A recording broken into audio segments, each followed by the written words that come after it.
नमस्कार, आप देख रहे हैं लाइव समीक्षा और आपके साथ मैं हूं प्रदीप तरमोला। देश की 543 लोकसभा सीटों पर चुनाव की तारीखों के साथ ही देश में आचार संहिता लागू हो गई है। यह निर्देश चुनाव प्रक्रिया को नियंत्रित करने और न्याय सुनिश्चित करने के लिए है, ताकि चुनाव का माहौल निष्पक्ष और न्याय संगत रहे।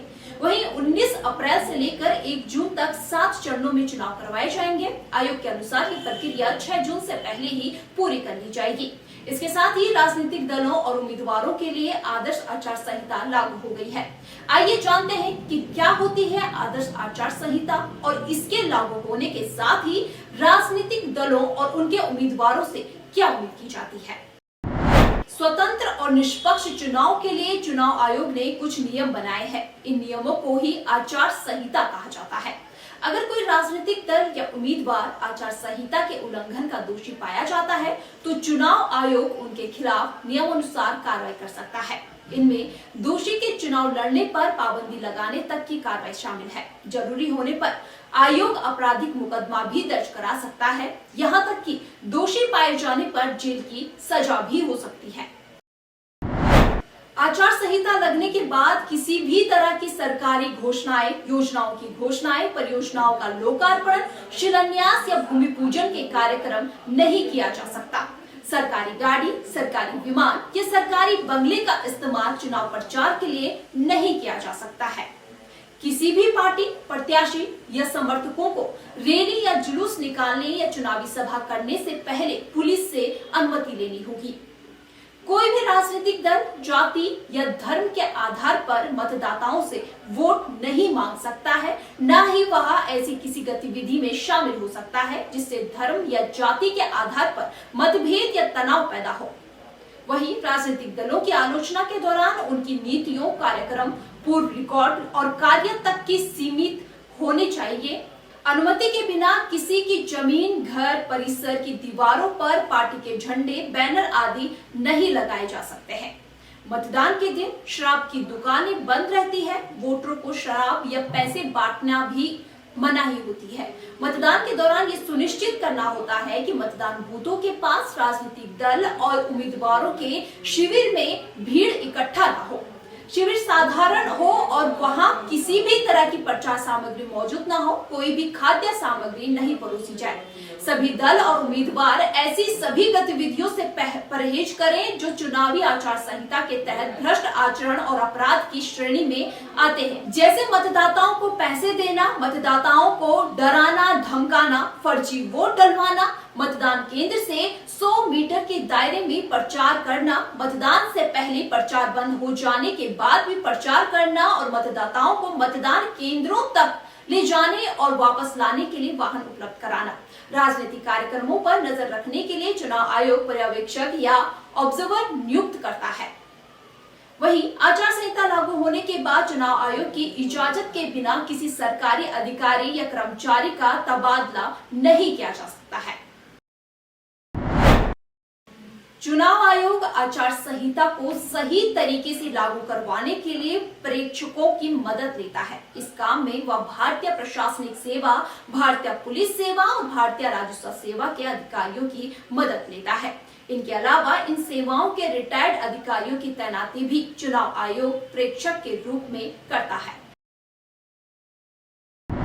आदर्श आचार संहिता की शुरुआत 1960 के केरल विधानसभा चुनाव से हुई। राजनीतिक दलों से बातचीत और सहमति से ही आचार संहिता को तैयार किया है। इसमें पार्टियों और उम्मीदवारों ने तय किया कि वो किन किन नियमों का पालन करेंगे। 1962 के आम चुनाव के बाद 1967 के आम चुनाव के बाद 1967 के लोकसभा और विधानसभा चुनावों में भी आचार संहिता का पालन हुआ। बाद में उसमें और नियम जुड़ते चले गए। चुनाव आचार संहिता किसी कानून का हिस्सा नहीं है। हालांकि आदर्श आचार संहिता के कुछ प्रावधान आईपीसी की धाराओं के आधार पर भी लागू करवाए जाते हैं। इन सब के बावजूद राजनीतिक दल और उम्मीदवार इन्हें गंभीरता से नहीं लेते और हर चुनाव में इनके उल्लंघन का एक ना एक उदाहरण सामने आ ही जाता है।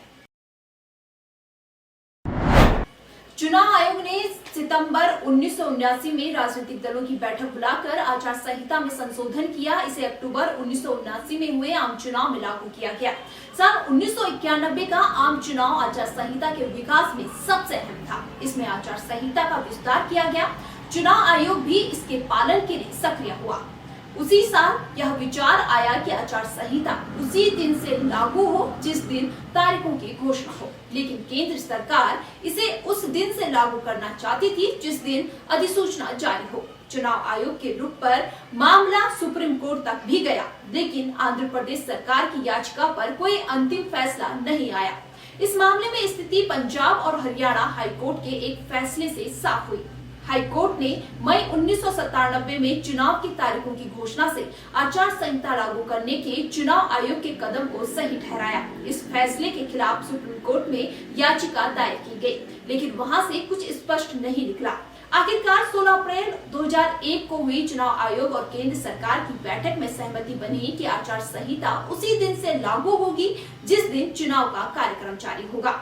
इसमें यह शर्त भी जोड़ी गई कि चुनाव की तारीख की घोषणा अधिसूचना जारी होने से 3 हफ्ते से ज्यादा पहले नहीं की जाएगी।